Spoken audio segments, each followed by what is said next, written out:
as soon as there's no wind.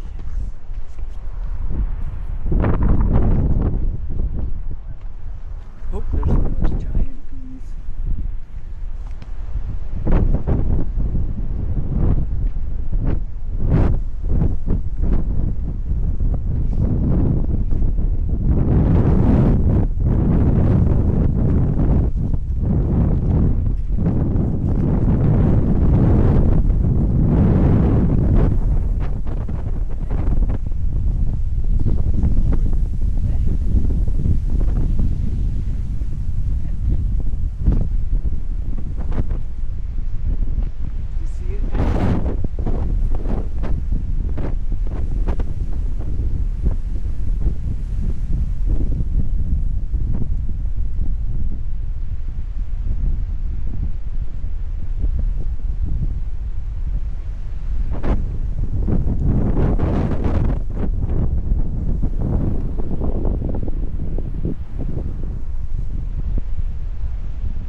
Just two lenses, but it stitches this part together with AI. So what do I think of this? Yeah, well, it makes pretty cool pictures, and it has all the software. So I've never done it before, but it looks like it's pretty intuitive. Like for